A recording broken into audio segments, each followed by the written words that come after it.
Peace, King. How you feeling? What's going on, brother? How are you? All is well. All is well. First and foremost, thank you so much for taking time to stop by on the platform. I'm definitely looking forward to the amazing work that you're doing. I appreciate it. Thank you for having me. Just very, very grateful for you taking your time to do this. So I appreciate you. Yeah. Likewise, it's an honor. It's an honor. For the viewers who may not recognize you, let them know what your name is and definitely where you're from. My name is Lenny. I'm originally from Jersey. I'm from up top, Patterson to be exact. Grew up in Patterson, New Jersey, and I'm really here representing Mind Right Daily, representing the brand that I started about 5 years ago. And we're all about positive thinking. We're all about trying to inspire people to really think positive and understand the power of their thoughts.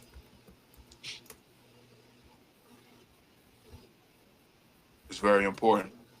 Okay. That's what's up. Big shout out to Jersey. Um, Now I can Absolutely. ask you, what was it like growing up in Patterson, Jersey, in particular? Patterson is the hood, your typical ghetto. It's really an inner city. Everything that you could think of an inner city. I grew up in the early '90s, so drug infested, poverty. Of course, we had our good times because we had family. Me in particular, I lost my mom at 5 years old and lost my pops when I was like 23. So I had a kind of a crazy childhood because I was living with a lot of different aunts and uncles and stuff like that. I moved around a lot. Thank God for them because they were able to rear me in the right direction. But as you can imagine, it was challenging because I'm not with my parents. You know what I mean? And I'm moving around a lot and also growing up, like I said, in the inner city and the hood. You know what I mean? It was a lot of challenges and a lot of trying experiences that you go through. So Yeah, definitely, man. Now I can ask you this: a rapper just passed away recently, Young Noble of the Outlaws. I don't know if you're familiar with him or not, but I'm he very familiar. definitely represented. Yeah. I didn't know if you was familiar with him, but he's what part of Jersey is he from? Do you know? He from Montclair, for what I believe. Yeah, he from Montclair. Okay. Now I can ask you about that because a lot of times, it just from I guess from outside of Jersey, a lot of people, if you say you're from New Jersey, we look at it like it's all one place. So is that near where you at, or is that like on a totally different side of town? Montclair is like 20 minutes from Patterson. So Hmm. it's all North Jersey. A lot of people, when they think of Jersey, they think of Jersey Shore. You know what I'm saying? They think of like beaches and stuff like that. But I'm from up top. Atlantic City is all the way down there. Burlington is down there. Up top is like Newark, Passaic, Clifton, Montclair. That's all up top. And Montclair was considered kind of a suburb, but it had its little hood spots too in Montclair. So, that's how Montclair was. Okay. I appreciate you breaking that down because it's like just like that when you're not from where you be like, oh, you from Georgia? You think everybody Yeah, from Atlanta? So you don't know. So you exactly. go down there, Exactly. you got Bankhead, Buckhead, Decatur, Right. Macon. There's a bunch of stuff going on. So it's all good. But yeah, shout out to Young Noble. They say, allegedly he committed suicide. I had seen one of his last interviews, and he was kind of talking about, the ups and downs that he had in terms of mental health and maybe some of the Hmm. medication he was taking, and there's different things that a lot of people, really don't have the courage to speak about. And I appreciate you, even writing about it and even coming on the platform to talk about mental health. Yeah, absolutely. I seen that with Noble. Let me What was see. it? Yeah, it was Friday. I seen it Friday, and it really struck me because I'm a big Tupac fan. I'm a big Outlaws fan. Like I grew up listening to them. So when I seen that, I was like, wow. It kind of took me back because I'm just like, this is my whole message. What I'm pushing. Like you said, I got the ebook out there right now. 5 Reasons to Seek Therapy, and really, I want people, especially men, to understand and to there's so many stigmas around therapy, right? We think, yo, I ain't going to tell nobody my business. I ain't going out here to sit and just talk to somebody. It ain't going to help me. I'm dealing with real problems. You know what I mean? They don't know me. They don't know what I'm going through. And that's what we think. You know what I mean? So I'm trying to at least break that stigma to the point where I give you 5 reasons in the book. The number one reason, from my experience, is accountability, self awareness. When you talk to somebody, they see you in a different light from a professional level, and they see you in a different light than you see yourself. So you looking at somebody who you telling them about your life, telling them things that you go through, and they're able to basically give you a diagnosis to a degree of why you're feeling that way, and they're also giving you validation to let you know you're not crazy. You feeling this way because of what you went through. You feeling this way because of your experiences.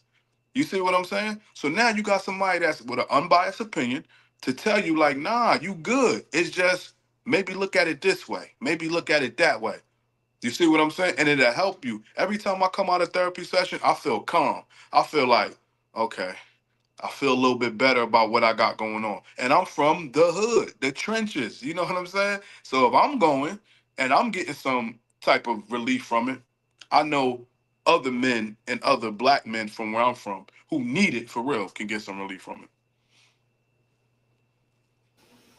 Yeah, yeah, that's facts. I mean, there's such a stigma around it because in general you would think if somebody be like, oh, I got a toothache, go to the dentist, it ain't no problem, or I broke my arm, or you gotta go to the emergency room, or my car acting up, you go to the mechanic, my pipe, my house flood, call the plumber. But it's like with mental health, it's like nobody wants to even let people know that they're going through something. But I think everybody go through something. That's the problem. Every single human on earth at some point in their life, if they live long enough, even children, they saying, Mm-hmm.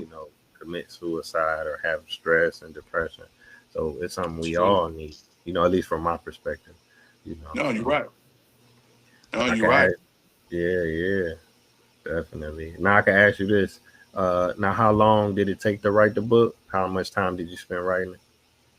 Well, I probably spent, it's an ebook, so it's only about 13 pages, but actually, I spent probably about 2 years putting it together because I wanted it to come out a certain way. So I was writing it in one form, and then I said, you know what, let me switch it and put it into this form because anything that I put out, I wanted to hit people and I wanted to get straight to the point.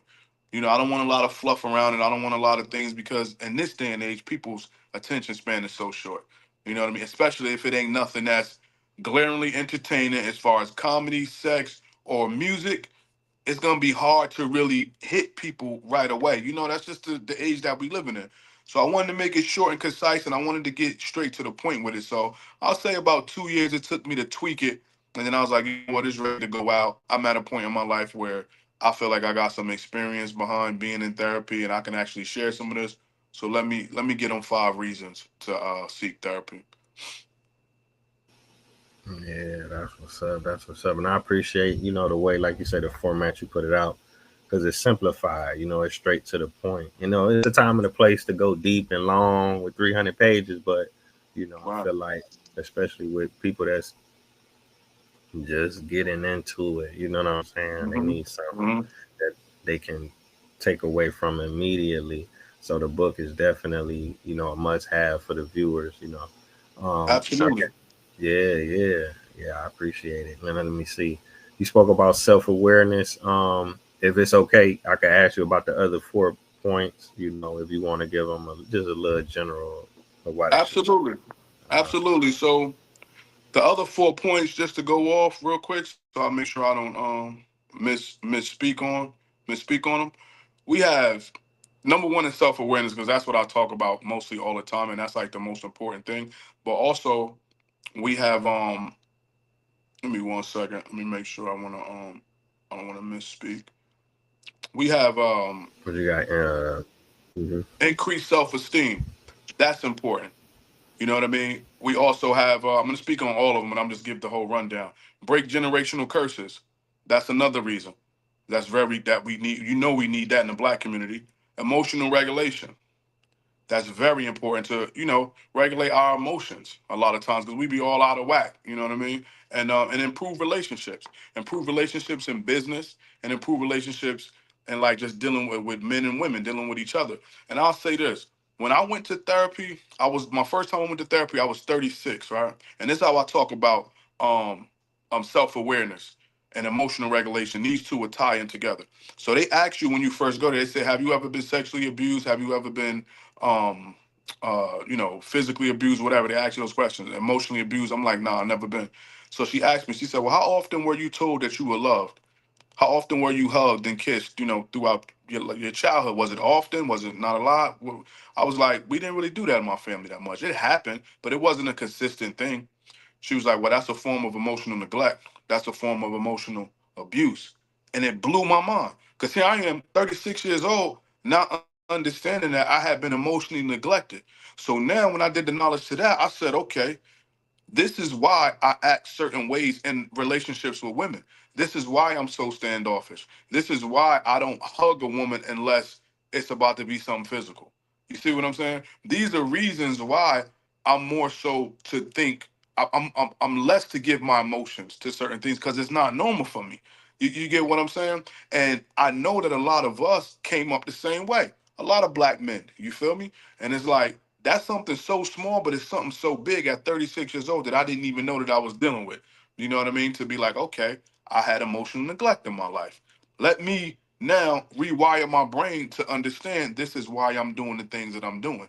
You see what I'm saying? To kind of change and pivot. And the way I changed that was I got my nephews, right? When I see my nephews, I hug my nephews, give them a kiss. I love you, Neff.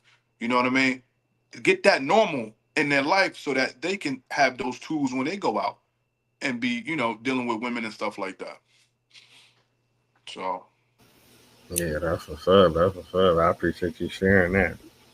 yeah, that's real. That's real. And breaking generational curses, I'm gonna speak on that real quick. I had a lady tell me, I gave her the book, I let her download the book. She told me one of her aunts went to therapy when she was 80 years old. 80 years old, she went to therapy. Her aunt, because she never got a chance. She was dealing with issues as far as like always being the leader of the family, and she took care of a bunch of kids when she was young. So she had a lot of stuff pent up. You may say, you 80 years old, what you going to therapy for? You on your way out. That's what most people may say. The fact that she went to therapy, it made her daughter at 40 years old, 30, 50 years, whatever, go to therapy too. You see how we affect each other when we do stuff. You get what I'm saying? So it ain't just about us. It's about the people that's coming behind us. Yeah, yeah, definitely, definitely. Because a lot of times you only know what you see and what you're around. If you're in the house with people say I love you every night and every time they leave out the door, versus you dating somebody who Hmm. parents never told them that, it could be Exactly. a problem. Unless they open Exactly. to it. Some people like say do break the generational curse. I'm a genealogist, so I do research. I research people's family trees. So like you got two Mm. parents, you got four grandparents, eight great grandparents, 16 great great, 32 great great great, and 64 great great great. It just keep multiplying. So you'd be surprised when you Yeah. go all the way back to the 1800s and you see something in your family history that is still going, still happening today. But a lot of people, especially our people, since we had the history taken from us in the first place, we just Right. don't even have an idea of the good and the bad. You know what I'm saying? And it makes it easier to overcome a generational curse if you know it's there, if you know what it is. Exactly. You know, Self-awareness. Right. So as far as improving relationships, if I can go into a relationship knowing myself, right? If I can have a certain amount of self-awareness going into a relationship, it's gonna be that much better. Imagine you going into a relationship and I can tell, and not even just in romantic, but in business. If I know, you know what, I tend to get a little bit emotional. This is a trigger for me. This is a trauma for me. I can now articulate that in business. I can articulate that in a romantic relationship. Listen, baby, I'm gonna need a little bit more patience when it comes to this because I went through this as a child, and this is why. When you're able to explain stuff to people, first of all, you come on very mature. You know what I mean? You come off with a certain awareness that a person could respect. If a woman comes to me and tells me, "Listen, I've been through X, Y, and Z. I tend to act like this." Okay, cool. Now I know what I'm dealing with. A lot of us running around don't even know what we dealing with. We just acting. You know what I'm saying? Acting out on things. We just moving through life and can't even tell somebody while we tripping. You ever date a woman and she bugging like, yo, what is your like? why are you acting like this? Like, I, it seemed like it's out of nowhere. No, it ain't out of nowhere. It's something that she's dealing with that probably ain't got nothing to do with you. You know, it's a trigger or a trauma. But if she don't know that, how can she explain that to you? And that's what therapy helps us with. It lets us know these types of things. You know what I mean? From a professional aspect, you know? So, Yeah, yeah, definitely. Like you say, articulating communication. You know, if you can't communicate, like you say, whether it's business, family, love life, it's gonna be a rough ride. You know what I'm saying? Trying to figure somebody out because you're gonna be always in a trick bag. You don't know what set them off. They don't even know what set them off. hmm So it just makes yeah, things a lot harder. You know. So it's I gonna, appreciate you going into that. you're gonna be in a trick bag. And I want to say this too. Us having these conversations amongst ourselves is very important because it breaks down walls. You know what I mean? You ever have a conversation with one of your partners or somebody, you go home and you think about that later on, regardless of what it was. We talking about the game, we talking about, girls, we talking about rap music. We go home and we think like, man, he was bugging when he said that, or such and such. Just imagine we start having these conversations about therapy more. You go home and you put that in your brain, you be like, damn, you know what? He went and he got some type of understanding. You know what? I think I probably, you know what I mean, can get some understanding too, especially with women because we watch women, we pay attention to women. You see what I'm saying? So I think if they start pressing that therapy button a little bit more and start talking about that more too amongst the men that they talk to, it'll get us to start opening up more. You get what I'm saying? Like, yo, therapy will be good. You know, start bringing that conversation up. How do you feel about therapy when you're talking to a woman? You know, and because we want to make them happy at the end of the day. So I think that'd be a good strategy for women to start talking about it more too. Yeah, yeah, definitely, definitely. Now I was gonna ask you this. I don't know if you available tonight. We this evening we having a mental health call, so everybody from the group going to come on. Was you on the last one?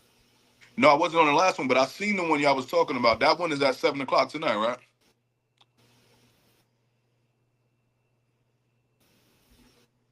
You get me?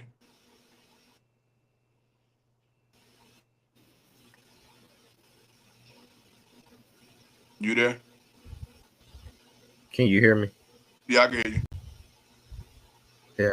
Oh, okay. Yeah, we having one tonight. I didn't know if you was busy or not. I was gonna invite you to come, and what I was gonna say, if you want to, I'll leave aside a portion, or I'll just call you out for one of the 5 points, and then you could talk about each point throughout the conversation. Because people gonna ask questions. It's gonna it ain't gonna just go in a straight line. But if you Right. want to, and if you're free, you could come on, and then maybe I'll show a picture of the book, and then maybe they may buy it, maybe they may not. But you could Okay. try it. You know. No, that's fine. That's fine. And honestly, I'll send the link if whoever want. I'll give it to them for free. They can purchase on the website if they want. If they don't, I'll give it to them for free. I ain't trying to make the whole kill. I want people to get this. This is good information that we all can use. So it ain't about always about people buying it. You know what I mean? But I appreciate that though. And yeah, what time is it? It's the one at 7 o'clock, right? Well, I'm in Central Time, so it's 7 o'clock in my time. So I think it'd be 8 o'clock in your time. It'll be 8 o'clock my time. Okay, yeah, I'm available. We can do that Okay, okay. I'll for make sure sure. I send you the link. Now I can ask you about any future projects, maybe expanding the book, or some people do a volume two, or maybe even a whole new book altogether. Right. Well, right now we got a couple of focuses with Mind Right Daily, and anybody if they want to follow me, you can follow me on Instagram at Mind Right Daily MRD. I'll come up. You just put Mind Right Daily one word. Right now we're working on getting 100 men signed up for therapy. 100 black men signed up for therapy. That's the goal. We're going to be putting a workshop together very soon to get that going. If you follow my Instagram page, all the information will be up there. Also, I have a sorry about that. Also, I have a workshop for teenagers, teenagers and young adults that I'm going to be doing, and I'm actually looking to speak about it wherever, just so I can get into these schools and it's called "It's Okay to Cry." So that workshop is done and we're getting into school so we can start implementing that and letting these kids know that it's okay to show your emotions. It's okay to be a human being. You know what I mean? We don't have to hold these things in. We don't have to feel like we're not cool because we have emotions. You know, so that's called It's Okay to Cry. I'm always looking for speaking engagements. If anybody, is looking for speakers, they can hit me up on my Instagram page and just let me know. Like I said, it's at Mind Right Daily. Or if you want to email me, it's at mindrightdaily@gmail.com. That's mindrightdaily@gmail.com. And yeah, there'll be more books. I got so much other stuff that I want to talk about. But right now that's the one we pushing, the five reasons to seek therapy. Yeah, that's what's up. Yeah, they definitely need it in the schools. I'm a substitute teacher. I substitute pre-K all the way to 12th grade. So like we were saying, every household is different. So they coming in on different levels. Act, Absolutely. mentally, physically, nutritionally, and educationally, they all the same age. But you get what I'm saying? So they Absolutely. definitely need it. That'll be Well, dope, yeah, man. let me know. I'm in the Charlotte area. So if you know of any, schools that might need that program, just let me know. I mean, we could, link offline and try to put something together. So Yeah. I'm trying to build with everybody that's doing something. That's why I had you come on the show. It's definitely been an honor. Let me see. We're about 22 minutes in. Okay, I got one last question, I guess. okay. Um, Now, what about a documentary? You ever thought about, putting something like that together, like a visual of what actually like, even off the book, or like I say, another topic or workshop or something like that? I have thought about it. I've thought about a documentary about my life, just because I've been through so much. Being that my mom passed when I was young, and me living in different houses and stuff like that. As far as a documentary with the work that we doing right now, I haven't thought about that, but that's something that I will think about now. That you don't put it in my mind, and because we got footage all the time, we always filming, we always you know doing that. So yeah, I mean that's dope. I would do that. You know what I mean? I also want to say before I get off here, if they want to get any merchandise, I have merchandise on mindrightdaily.shop. If anybody want to get merchandise, we have hoodies and t-shirts and stuff like that. Mindrightdaily.shop for anybody that want to check that out. But now that you put that in my head, I'm gonna think about that for sure. Yeah, that's what's up. That's what's up. So yeah, most definitely. Thank you for coming through. I really appreciate the work that you're doing. Um, you shared a lot of information. I'm still processing it. I'm sure the viewers are as well. And we definitely look forward to the work that you have coming in the future. And when you ready, we can come back on and talk about your new projects. I appreciate it. Thank you for having me. I love what you're doing. Also, I went through your page. You always have insightful conversation. It's a lot of people doing YouTube stuff with a lot of just fluff. You know what I mean? I like how you getting down, and I like what you're doing. So keep doing what you're doing, brother. For real, for real. And thank you. I appreciate you giving me this platform. Oh yeah, it's an honor.